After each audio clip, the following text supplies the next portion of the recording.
So this is from your first book, India, People and Economy. First बोलो second बोलो doesn't really matter. मैं इसको first बोलता हूँ, ठीक है। इंडिया, पीपल एंड इकोनॉमी का फोर्थ चैप्टर है हमारा वाटर। इसको हम कवर कर रहे हैं। अब क्या सीन है हमारा, जो आपका वर्ल्ड चल रहा है, जैसे इकोनॉमीज वगैरह चल रही हैं, उसके हिसाब से दुनिया के आगे वाले ईयर्स का फ्यूचर वी नेवर नो क्या हो रहा है बेसिकली, ठीक है। आपके चेंजेस होंगे, जैसे पॉपुलेशन का डिस्ट्रीब्यूशन बदलेगा, टेक्नोलॉजी एडवांस होगी, एनवायरनमेंट डिग्रेड होगा, और सबसे इंपॉर्टेंट बात है कि पानी की कमी होगी। This is something definite because technology, machineries they require lot of water, और ये चीजें कम होती जा रही है, ठीक है। Of course, we can extract fresh water from salt water as well, जैसे सऊदी कर रहा है, but that technology is not much scalable normal countries के लिए, ठीक है। inland countries के लिए, inland countries are those जो कि आपका जिनके आसपास सिर्फ बाकी कंट्रीज होती है, बेसिकली कोई वाटर बॉडी नहीं होती, ओशन या सीज वगैरह। खैर, सो अब ये सारी चीजों की वजह से आपकी पानी की कमी होगी, और ये जो पानी की स्कैरसिटी होगी शायद हमारा सबसे बड़ा चैलेंज बन सकता है, ठीक है। क्योंकि पानी पे एज यू ऑल नो सारी चीजें डिपेंड करती है। डिमांड भी बढ़ रही है लेकिन सप्लाई कम होती जा रही है। फ्रेश वाटर की परसेंटेज अगर तुम पुरानी टेक्स्ट बुक उठा के देख लो, ठीक है, 2% से 1% पे आ गई है, ठीक है। ग्लेशियर्स मेल्ट हो गए हैं, बहुत सारे ग्लेशियर्स मेल्ट हुए हैं ग्लोबल वार्मिंग की वजह से। Global warming is another topic for another day, कि सही है गलत है, ओके है या नहीं, बट ये चीज है, फैक्ट यही है कि पानी की सप्लाई, फ्रेश वाटर की supply when it comes to it कम होती जा रही है, ठीक है। और ये हो रहा है ओवर यूज और पॉल्यूशन की वजह से। अब जब आप लाइक छोटे बच्चों की बुक्स पढ़ते हो, फॉर एग्जाम्पल आप स्टैट्स पढ़ते हो, तो आपको लगता है कि पानी तो बहुत है भाई। 71% ऑफ द अर्थ पानी से ढकी हुई है, ठीक है। यानी आपका 70% is what I believe somewhat around more than 2/3, ठीक है। 2/3 अर्थ पे पानी है, तो भाई पानी की कमी हो क्यों रही है, ठीक है। दिक्कत ये है कि ये जो सारा पानी है तुम्हारे, ये खारा पानी है। खारा पानी जिसको तुम हार्ड वाटर कहते हो, सॉल्ट वाटर कहते हो, ठीक है। तो ये जो हार्ड वाटर है तुम्हारा, डायरेक्ट पीने के काम आता नहीं है, ठीक है। पीने के काम कौन सा आता है, आपका फ्रेश वाटर, ठीक है। फ्रेश वाटर जो कि तुम यूज कर सकते हो, ठीक है। ये सिर्फ तुम्हारा 3% होता है, ठीक है। और इस 3% में से भी एक छोटा सा ही पोर्शन है जो तुम यूज कर सकते हो, बाकी सारा तुम्हारी पोलराइज कैप्स में, ग्लेशियर्स में लॉक्ड है, ठीक है। वो यूजेबल नहीं है जब तक वो पिघलेगा नहीं। खैर, फिर अब ये जो फ्रेश वाटर होता है कभी हमें एक जैसा नहीं मिलता, ठीक है। कभी हमें फ्रेश वाटर ज्यादा मिलता है, कभी कम मिलता है। क्यों, कैसे इफेक्ट होता है, आपकी बारिश के बेस पे, फॉर एग्जाम्पल क्लाइमेट कैसा, सीजन कैसे, ठीक है। अगर बारिश ज्यादा हुई, कहीं पे बारिश कम हुई, ठीक है। इसी वजह से कभी कभी क्या होता है, पानी को लेकर कम्युनिटीज, स्टेट्स और कंट्रीज तक के बीच डिस्प्यूट्स हो जाते हैं, ठीक है। लड़ाई होने लगती है कि भाई तुम पानी ज्यादा छोड़ रहे हो, तुम पानी कम छोड़ रहे हो, पानी गंदा है, साफ है, ये सारी चीजें, ठीक है। इंडिया में तो ये चीजें बहुत होती है, फॉर एग्जाम्पल सदर्न स्टेट्स में ये बहुत होती है, will come to that later, ठीक है। तो इसलिए हम कहते हैं कि ये जो सारा पानी है हमारा एज एन रिसोर्स है, इसको हमें असेस करना जरूरी है, ठीक है। कि हमें जानना जरूरी है कि क्या चीज मतलब किस टाइप का पानी इजीली अवेलेबल है, कौन सा हम लोगों को सप्लाई करवा सकते हैं, कौन सा नहीं करवा सकते, क्या इकोनॉमिकली फीजिबल है, नहीं है। There are lot of factors that you have to consider while thinking about all this, ठीक है। अब इंडिया का सीन समझ लो, ठीक है। इंडिया में आपके पास दुनिया के सरफेस का सिर्फ 2.45% वाटर है, ठीक है।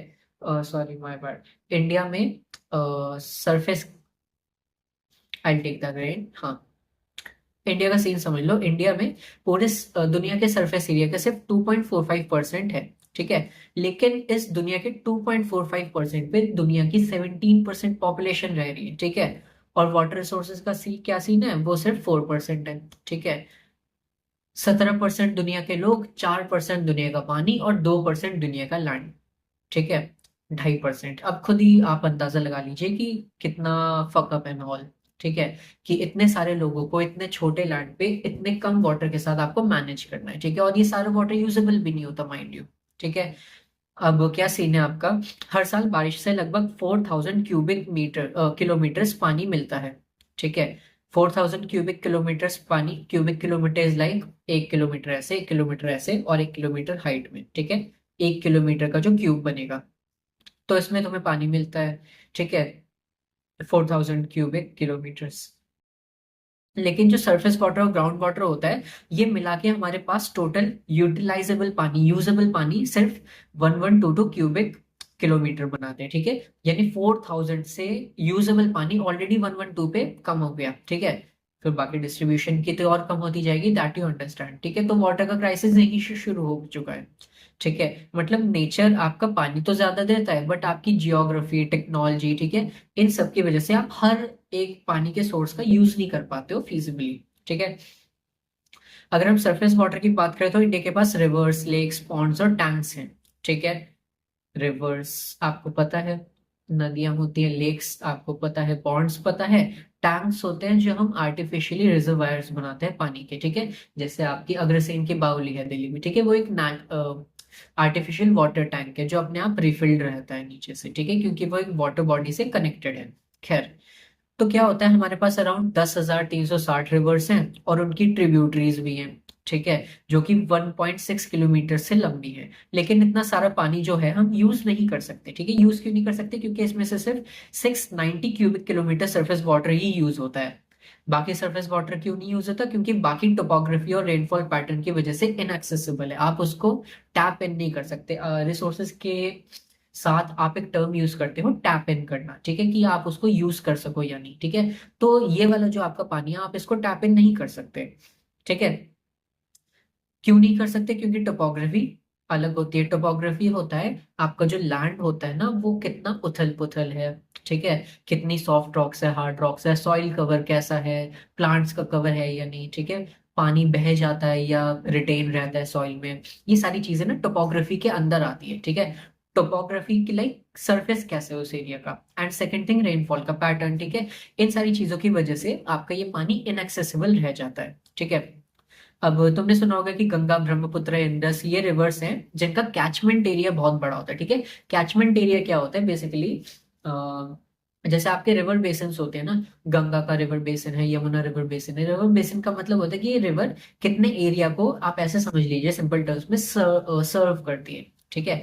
कितने एरिया को यहाँ के, मतलब इस रिवर की ट्रिब्यूटरीज कितने एरिया तक फैलती है, तो ये सारा इसका कैचमेंट एरिया बन जाता है। कैचमेंट क्यों कहते हैं इसको? क्योंकि यहाँ पे जितनी बारिश होगी ना, उसका पानी इवेंचुअली या तो सरफेस रन ऑफ से या फिर सीप होके ग्राउंड वाटर में ही जाएगा। ग्राउंड वाटर से आपकी रिवर भी रिचार्ज हो जाती है, ठीक है। माई बैड, कि लाइक ग्राउंड वाटर से रिवर रिचार्ज नहीं होती, कि ये पानी रिवर में जाता है और वो रिवर ग्राउंड वाटर को रिचार्ज रखती है, ठीक है। खैर, अब क्योंकि इनके कैचमेंट में मॉनसून रेनफॉल ज्यादा होती है, ठीक है, तो इसलिए ये रिवर्स इंडिया के सिर्फ 1/3 एरिया में होने के बावजूद, ठीक है, 60% सरफेस वाटर का यूज करती है, ठीक है। तो 1/3 इंडिया का जितना एरिया है, उतने कैचमेंट एरिया में, ठीक है, 60% पानी हैंडल होता है, 60% पानी रखती है रिवर्स। साउथ इंडिया की रिवर्स आ जाती है फिर, जैसे कि गोदावरी, कृष्ण, कावेरी, ठीक है। यहाँ पे क्या सीन है आपका, पानी काफी हार्डनेस हो चुका है, ठीक है, लेकिन लाइक हार्डनेस का क्या मतलब है कि यहाँ पे ज्यादा पानी हम यूज में ला चुके हैं। लेकिन आपकी जो नॉर्दर्न नदर्न रिवर्स है, जैसे कि गंगा, ब्रह्मपुत्र, ठीक है, इनका पोटेंशियल अभी हमने पूरा यूज ही नहीं किया, ठीक है। काफी ऐसी चीजें जो हम अभी यहाँ पे यूज कर सकते हैं। फिर इसके बाद आती है आपकी ग्राउंड वाटर का सिनारियो, ठीक है। ग्राउंड वाटर का सिनारियो भी आपका काफी इंटरेस्टिंग है। पूरे कंट्री का total replenishable ground water 432 cubic kilometre है, ठीक है। रिप्लेनिशेबल ग्राउंड वाटर यानी जो कांस्टेंट आपके पास बना हुआ है, 432 क्यूबिक किलोमीटर्स। लेकिन पंजाब, हरियाणा, राजस्थान, तमिलनाडु, ठीक है, ये जो स्टेट्स हैं, इन्होंने एग्रीकल्चर के चक्कर में, ग्रीन रेवोल्यूशन में बहुत चीजें हुई थी, ठीक है, इसके मतलब इसके अंडर इन्होंने काफी सारा पानी यूज कर लिया है, ठीक है। मतलब जो आपका, इसको ना वो कहते हैं, बोरिंग कहते हैं, कि आप जमीन के अंदर डिग करके बहुत लंबा अंदर तक पाइप डालते हो, ठीक है। फिर उस पाइप से आप बोरिंग का पानी खींचते हो, उसको ग्राउंड वाटर कहते हैं। और इस जो आपने पाइप डाला है, इसको बोरवेल कहते हैं, ठीक है। तो इन लोगों ने क्या है, इन लोगों ने काफी एक्सटेंसिव यूज किया, ठीक है, अपनी इरिगेशन में बोरवेल्स का।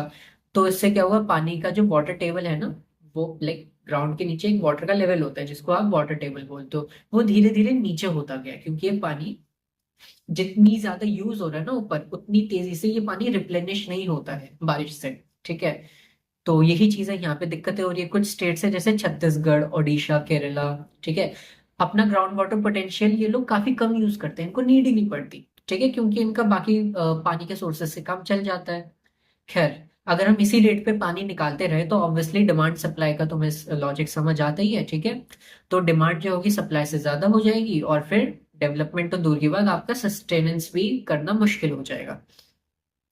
फिर आपके कोस्टल एरियाज आ जाते हैं, ठीक है। कोस्टल एरियाज का क्या सीन है?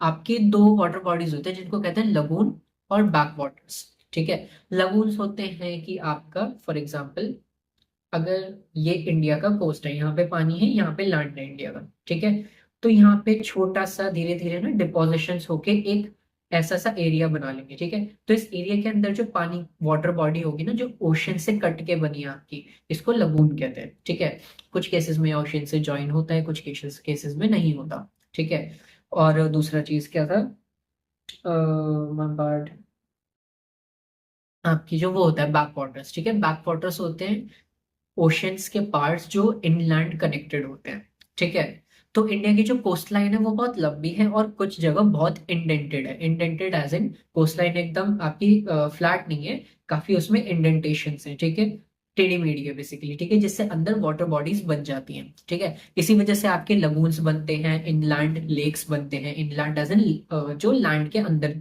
खिसक जाते हैं एक तरह से। ठीक है, जैसे कि आपका केरला हो गया, ओडिशा हो गया, वेस्ट बंगाल हो गया। ठीक है, तो इन वाले एरियाज में क्या होता है, इनका जो लगून वगैरह होते हैं बैक वाटर्स, इनका पानी क्योंकि ओशन से ओरिजिनेट होते हैं ना, तो पानी इनका खारा होता है। ठीक है, हार्ड वाटर होता है, सॉल्टी वाटर होता है इनका, लेकिन फिर भी लोग इस वाटर को यूटिलाइज कर लेते हैं, इसमें फिशिंग करते हैं, कोकोनट की प्लांटेशंस बनाते हैं और कुछ स्पेशल पैडी के varieties. Paddy, you understand, paddy rice होता है ना, राइस के दानों को हम राइस कहते हैं, और राइस की जो फसल होती है, जो उसकी क्रॉप होती है, उसको तुम पैडी कहते हो। ठीक है, सो कुछ पर्टिकुलर पैडी वैरायटीज ग्रो करते हैं जो कि सॉल्ट वाटर में सरवाइव कर सके। ठीक है, ये सीन है। तो यही सीन है इसमें, यही है कि आपका जो पानी है साइक्लिक रिसोर्स है। ठीक है, बारिश होती है, रिवर्स फ्लो करती है, आपकी इवापोरेशन होती है, बारिश आती है कंडेंसेशन से, लेकिन इसका मतलब ये नहीं है कि आपका पानी साइक्लिक है तो खत्म ही नहीं हो रहा। ठीक है, the problem that is arising is जो आपका ग्राउंड वाटर यानी यूटिलाइजेबल वाटर है, जो बारिश हो रही है वो कम होती जा रही है धीरे धीरे। ठीक है, पानी ओशंस में फिक्स होता जा रहा है, you have to understand this. ठीक है, ओशन से इतना निकल नहीं रहा है जितना बारिश करते जा रही है। ठीक है, तो ओशंस में पानी कलेक्ट होता जा रहा है, हमें फ्रेश वाटर की कमी हो रही है, ये पॉइंट है इस पूरे पार्ट का। तो that's it, I will continue with the next one.